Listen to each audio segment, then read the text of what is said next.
tonight on the Northwestern News Report, up in flames. After 2 fires in Evanston over the weekend, we talked to one business owner who's assessing the damage to his store. And tradition tampered? Why some students are voicing concerns after the rock was repainted, covering up support for Palestine. And mocktails over cocktails. How community members are supporting sobriety after dry January. All that and more on the Northwestern News Report. It's your news right now.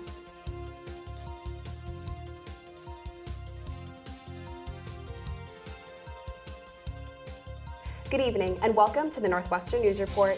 I'm Paris Francois. And I'm Logan Schijano. We begin tonight with a pair of fires causing damage to Evanston's businesses over the last few days. On Sunday night, it took firefighters over 4 hours to get this blaze under control at the corner of Greenleaf Street and Wesley Avenue. Multiple businesses were destroyed, including 2 pottery shops and a photography studio. The cause of the fire is under investigation, but thankfully, EFD says the building was empty at the time and no one was injured. Still, the fire, which started just after 8:30, drawing a crowd of residents, including Jennifer Tracy, who says she heard the alarms as she was walking outside to put out her trash. It's a mess. It looks to be that it was a pottery studio and it's up in flames. They get it under control and then the flames start shooting up again. There is Winnetka here, Glencoe, Northfield, Park Ridge, and obviously Evanston fire trucks as well. The 3-alarm fire coming just days after EFD responded to smoke at the Locker Room, which sells Northwestern apparel across from Ryan Field. David Hagnaji owns the store, which also has a location in downtown Evanston called Campus Gear. Says he was out of the country when the fire ignited, and while he hasn't been inside yet to assess the damage, he believes it's extensive.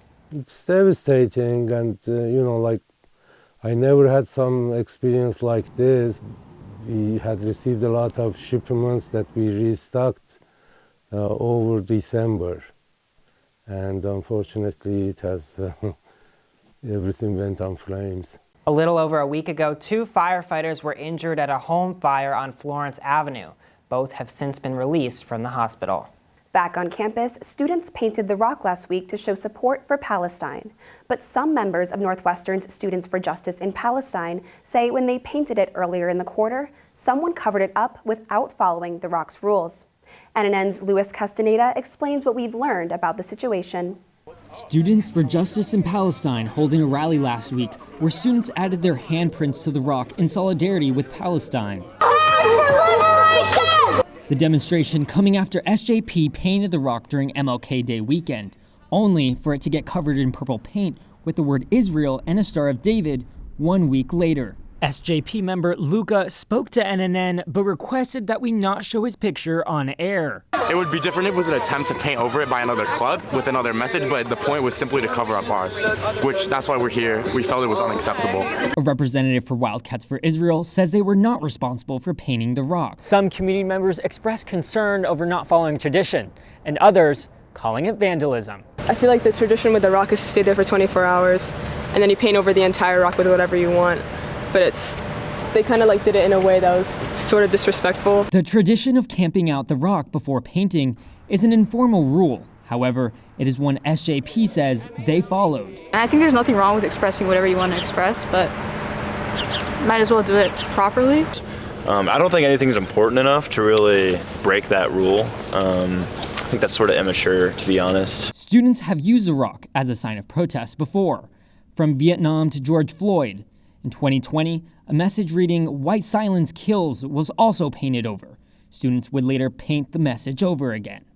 While an official representative for SJP declined NNN's request for comment, dozens showed up to the rally and painting, even in the rain. People united will never be defeated. Organizers honored the growing number of Palestinians killed in Gaza and called for the university to divest from companies supporting the Israeli forces.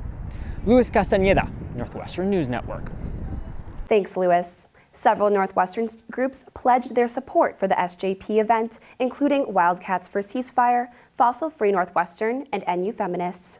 Northwestern is one of dozens of universities currently under investigation by the U.S. Department of Education due to allegations of anti-Semitism. The editor-in-chief of the conservative media outlet Campus Reform filed the suit against Northwestern and many others. According to Campus Reform, the complaint alleges the university failed to respond properly to instances of anti-Semitism over the last few months, but neither Campus Reform nor its editor-in-chief have any affiliation with NU. In a statement to NNN University spokesperson John Yates, saying in part, quote, "The university will respond to the Department of Education and cooperate with its investigation." He added that Northwestern is, quote, "committed to providing a safe, welcoming environment for everyone in our community. Northwestern does not tolerate anti-Semitism or discriminatory acts." Northwestern announced the formation of a task force to combat anti-Semitism on campus earlier this month. Their first meeting is slated for later this week. 5 universities agreed to a settlement last week in a lawsuit over limiting financial aid.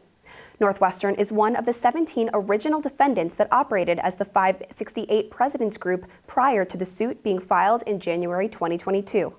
The suit alleges the group illegally colluded on financial aid formulas to favor wealthier students and overcharge fees. Northwestern has not agreed to any settlement in the case. In a statement to NNN, Yates saying, quote, "I have no update for you as we do not intend to comment on ongoing litigation." All the universities, including Northwestern, have denied admission of wrongdoing. This past Saturday marked International Holocaust Remembrance Day. Here to tell us more about the Day of Memorial is NNN's Aria Wozniak.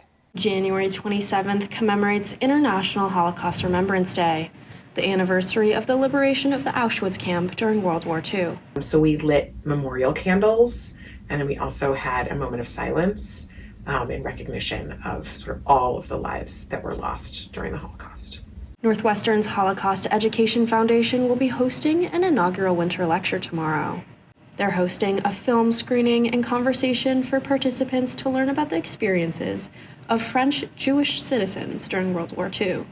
I think it's really important that Holocaust education be available to anybody who wants it, so that people can learn more about what actually took place. Many people commemorate Yom HaShoah, the Israeli Holocaust Remembrance Day. This takes place in spring on the anniversary of the Warsaw Ghetto Uprising. Marking it on the day of the Warsaw Ghetto Uprising is a day of marking Jews freeing themselves from persecution and oppression.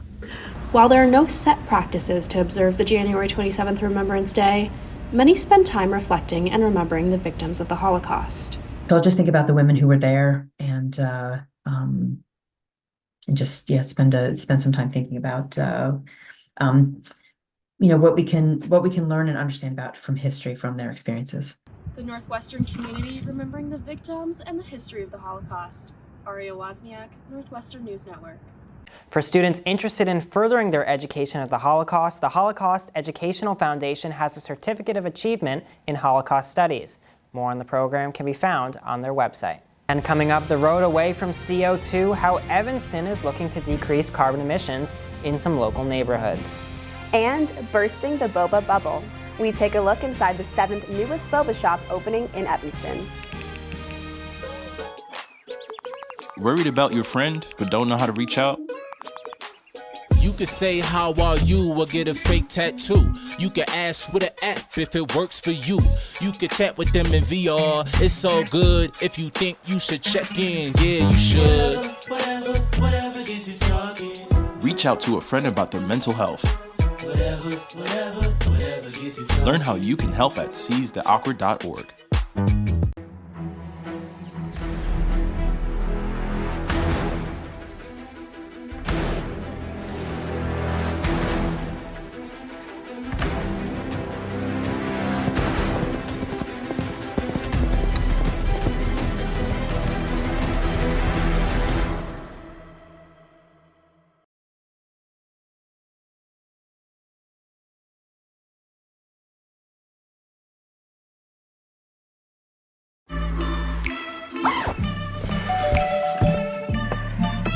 Yo, camping buddy.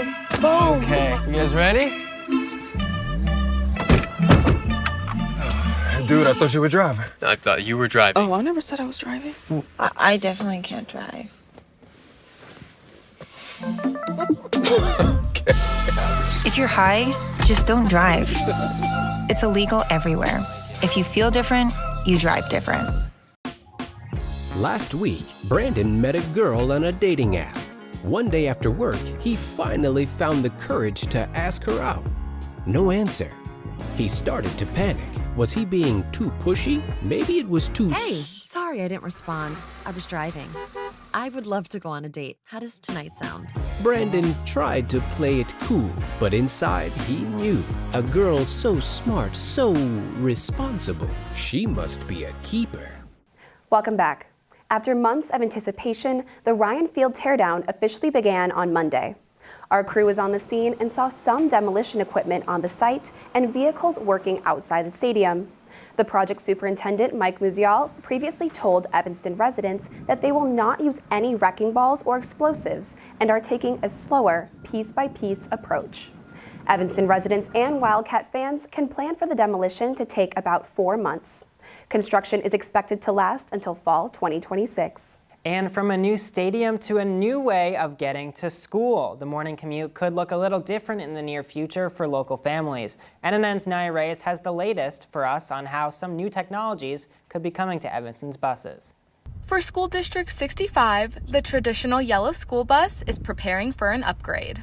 Thanks to a 2024 federal grant through the Clean School Bus Program, the Evanston and Skokie School District is set to receive 6 electric buses to replace the old diesel ones. Have a lower operating cost. There's fewer moving parts in an electric vehicle. The maintenance is lower. The fuel cost is lower. These will not be the only clean buses on the block. In 2022, Northwestern's Master of Science in Energy and Sustainability program, or MSES, and Amoresco, an energy company, came together for good. Evanston's Head Start, an early education program, received a grant for 1 electric bus. Holly Benz, the director of the MSES program, says the new fleet of buses does not mean there won't be any bumps in the road. Beyond the cost of the buses themselves, you have to pay for and project manage electric vehicle charging. You also have to pay for that. But the benefits outweigh any roadblocks. Electric school buses reduce CO2 emissions, but really, really importantly, they also will have a positive impact on local air pollution. According to the National American Lung Association, the switch could avoid 93,000 asthma attacks. Ben says lowering emissions locally is a step towards fixing inequities nationally. Nationally, we see that, for example, Black children are twice as likely to have asthma as white children. The community hopes to keep easing the burden on our climate and our kids. And Naya joins us now in the studio. Naya, who were some of the other recipients of this program throughout the Midwest? So, like you said, we're going to see these buses across the Midwest. That comes from third-party companies also being selected for this grant. So we'll see buses in places like Michigan, Ohio, Indiana, Minnesota, and Wisconsin. Of course, Illinois in our own backyard, District 65, but also Chicago Public Schools and Peoria District 150 are set to receive some money. And when can we expect these buses to actually hit the roads? That's a great question, Logan. So April 1st of this year, the money will be in, and then the district will have somewhere between 2 to 3 years to actually put that money to use. That means buying the buses and, of course, building the infrastructure like charging stations. And then the last step, putting the buses on the road for the kids. Yeah, I can tell it's a lot of work. Thank you so much, Naya. And Paris? February is almost here, and for some, that means the end to dry January, a popular challenge to start the new year sober. I have more on these growing sobriety trends. Evanston's Firehouse Grill used to have 1 non-alcoholic beer on their menu. Now, they offer 14 different non-alcoholic drinks and mocktails. People were asking for it, so we knew we needed to adapt, change our menu, and be able to offer it. It's young people leading the move away from alcohol. According to a Gallup poll, less than 38% of young adults in the U.S. are regular drinkers. That's an 11% decrease from trends in the early 2000s. It just allows people to live more in the moment and also remember more about their times with their friends and enjoy themselves rather than how they feel on substances. What's driving the change? One student thinks Gen Zers are trying to avoid alcohol-related issues they've seen in older generations. We saw the ways that alcoholism can really hurt people and cause fractures in people's relationships and their friendships. Social events centered around alcohol can be uncomfortable for non-drinkers. Mocktails and non-alcoholic spirits offer a discreet alternative to classic cocktails. For people who are struggling with sobriety, that like the appearance of having them drinking or like looking in like a social perspective would do a lot rather than just be sitting there without a cup in their hand. Poem Lin is VP of Programming for NU Nights, a Northwestern student group that hosts substance-free events. Go out and do those things with your friends without feeling like you're like a Debbie Downer, where like you're the only reason why other people don't want to drink around you because you don't want to drink. Many of their events now feature mocktails. When we pick the right flavors, they're usually very, like students really like them. Even with Dry January coming to an end, sobriety seems likely to stay. We'll see what happens over the next year or two, because what used to just be a Sober January only thing is now evolved into almost a movement at this point. Replacing cocktails with trendy mocktails and a health-conscious outlook. Paris Francois, Northwestern News Network. Try a mocktail at NU Night's next event, Game Gala, this Friday night in Annenberg Hall. Downtown Evanston's newest boba shop, Yumi Tea, looks to open its doors in early February. This will be the California-based shop's second location in the Chicagoland area. In June, the chain opened a storefront in Chicago's Chinatown. Co-founder of Yumi Tea, Chang Yong, says they consider themselves to be a viral sensation, with hundreds of TikTok users posting videos of their California locations. When you study very late, right? Or sometimes you're pretty, you need to take an exam, but it's pretty hard. And if you can come to Yumi Tea and drink a tea, make it sweet. So this is what we want, to deliver the good service and to the customer around the Evanston. Yumi Tea is downtown Evanston's 7th bubble tea store and 5th store in the past 5 years that have opened downtown Paris. I mean, that's like so many options. Do you have a favorite? I don't know if you're a big boba person. I'm not a big boba drinker, but I do like Happy Lemon. You should definitely try it sometime. I've got to get there. I've yet to walk through the door, but I'm excited to try it soon. Sounds good. In the meantime, Northwestern's Associate Student Government is moving up their election timeline to winter quarter. NNN's Sadie Frankel took a look at what students need to know about the changes in the election timeline. Sadie? 2024 is a big year for presidential elections, and Northwestern's Associated Student Government is holding theirs this February. The organization's elections, normally held in spring quarter, have been moved up to winter quarter. Nominations closed last night, and candidates now have 3 days to collect at least 200 signatures to have their names on the ballot. Candidates will be announced February 2nd, and voting will take place next week. It'll begin February 8th at 7 o'clock p.m. and stay open till February 10th at 7 o'clock p.m. ASG will also hold a Meet the Candidates event, an opportunity for students to learn more about the organization and what the coming election may mean. Also planned, a debate between the candidates hosted by us here at Northwestern News Network and the Daily Northwestern. We'll have more details for you on that soon. Thanks, Sadie. Make sure to follow NNN_news on Instagram for more information about the date and time of the debate. It's a big reveal coming up. More details on the ASG Meet the Candidates event can be found at asg.northwestern.edu. Will winter weather make a comeback? We take a look at the weather for the upcoming week. And bouncing back, a look into the current state of Northwestern basketball.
My narrative, since I've been locked up and kind of made my transition, has been like redemption, accountability. When I come into the classroom environment, every individual that sits amongst me takes education seriously.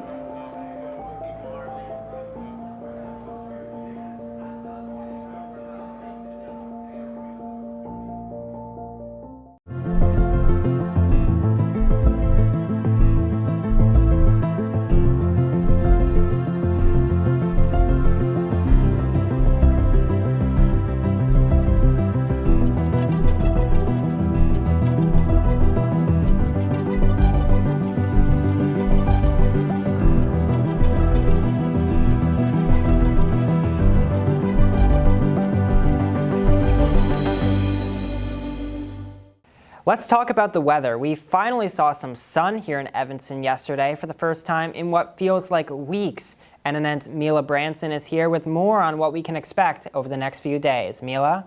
The weather has been a bit of a roller coaster this January, with frigid temperatures earlier this month and a mix of fog and rain last week.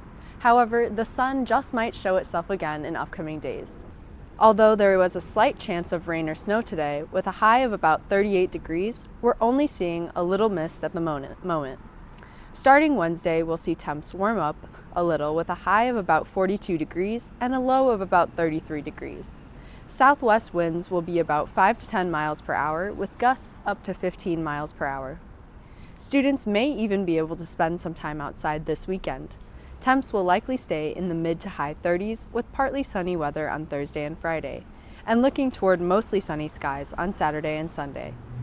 The more mild winter weather on its way is certainly a relief from the rain and fog last week. Students can plan to soak in some extra vitamin D and maybe even throw on a lighter jacket during their walks across campus this week. Now back to you guys in the studio. Thanks so much, Mila. I kind of like the snow, but your forecast doesn't seem to be promising in that sense. Paris? We now bring you Under the Microscope, where we take a deep dive into the latest Northwestern research.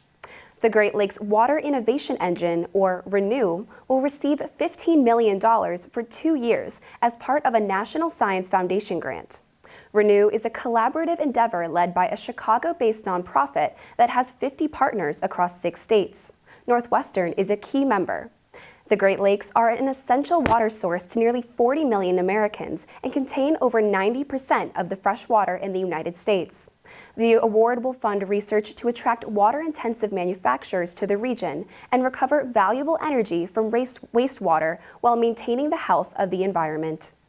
And a new detector to observe gravitational waves was greenlit on January 25th to begin production for a planned launch in 10 years. The detector, a laser interferometer space antenna, or LISA, will be made up of 3 spacecraft that will move in an Earth-like orbit around the Sun, using laser links to detect the gravitational waves. Gravitational waves had not been detected by scientists until 2015. Now, the team of scientists, which includes Northwestern astrophysicists, hopes this space-bound detector will enable them to better understand the beginning and structure of the universe. Tune in next week for more of the latest from Northwestern Science.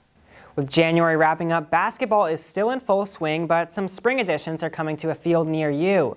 Northwestern lacrosse was ranked #1 in the nation in the IWLCA preseason poll released yesterday. Coming off last year's magical run to the national championship, the Lake Show looks to start off its season with a win against #5 Syracuse on February 10th. Meanwhile, the men's basketball team had quite the week in Evanston, taking down their in-state rival, #10 Illinois, in an overtime thriller, 96-91. Then on Saturday, they had to refocus to take on the Ohio State Buckeyes, and refocus they did. The Cats dominated this game, particularly in the second half, winning easily 83-58. The team now heads to West Lafayette to take on the #2 ranked Purdue Boilermakers in what will be a tough road matchup tomorrow night. And on the women's side, the Cats are hosting the Iowa Hawkeyes and their star Caitlin Clark tomorrow night in a sold-out Welsh Ryan Arena. First time ever Welsh Ryan has sold out for a women's game. Now, NU has struggled this year, and while tomorrow will be a tough test against the #5 team in the country, head coach Joe McEwen and his squad are excited for the opportunity to play in front of a packed crowd at WRA. And Paris, Caitlin Clark coming to Evanston, that's a pretty exciting, rightfully so. The fans are going to be showing out I'm excited to see, what the proportions are with Northwestern versus Iowa fans, because I've heard Iowa fans love to travel. It'll be really interesting to see. I wish I could go and see Caitlin Clark in action. Me too. Well, it's going to be a fight to get through those front doors because student tickets, first come, first serve, so we'll have to check it out. I'm sure. Fit for a Queen, we go behind the scenes of the NU drag show Kinky Cats.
My narrative, since I've been locked up and kind of made my transition, has been like redemption, accountability.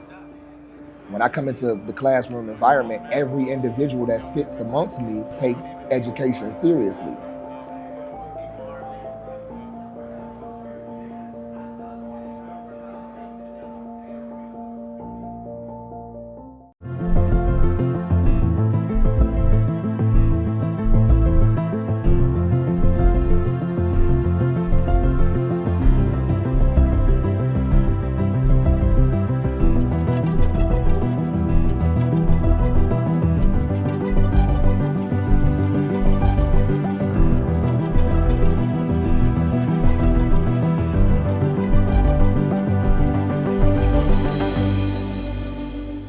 Northwestern's Dolphin Show producers transformed Fisk Hall into a royally fantastic drag performance last Wednesday.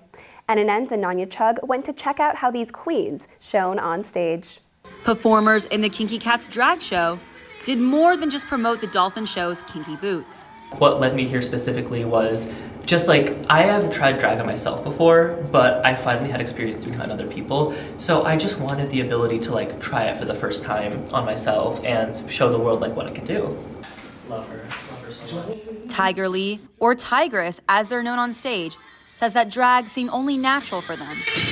And I was one of those people that stole makeup from their mom, was always putting on my face, and door locked, obviously. Lee is one of over 5 student drag performers that took the stage in Fisk Hall as a part of a Dolphin Show tradition. Once COVID hit, it never kind of got into full swing, and the producers and I definitely this year wanted to reignite that tradition. Performers dressing up as fiery female figures like Ariana Grande and Princess Diana. So this one is Lady Diana, and it's her wedding dress with a long train, and it's gonna have sleeves that like rip off at the beginning when she decides she doesn't want to marry him. Chicago-based professional drag queen Shonell hosted the event, exciting the crowd with sparkling sequins and bedazzled booties, with the queens' friends and loved ones showing support in the audience as they build community together. Community at Northwestern is definitely something that you have to find, but once you find it, you feel so at home. I've definitely found support in my friends and peers, especially the ones that do theater, and even doing this show, I found other people that like drag like me. Providing an outlet for self-expression in Northwestern's growing LGBTQ+ community. Ananya Chug, Northwestern News Network. Thanks, Ananya. Logan, did you go see the Dolphin Show? I'm really embarrassed to admit it because my cousin used to be very heavily involved with the Dolphin Show for quite a few years, but I did not make it, and I'm very sad about it, so next year I'm going to have to go. How about you? Yeah, unfortunately I wasn't able to make it either, but we should go together next year. Sounds like a plan. Well, that's all the time we have for tonight. I'm Logan Schijano. And I'm Paris Francois. Have a good night.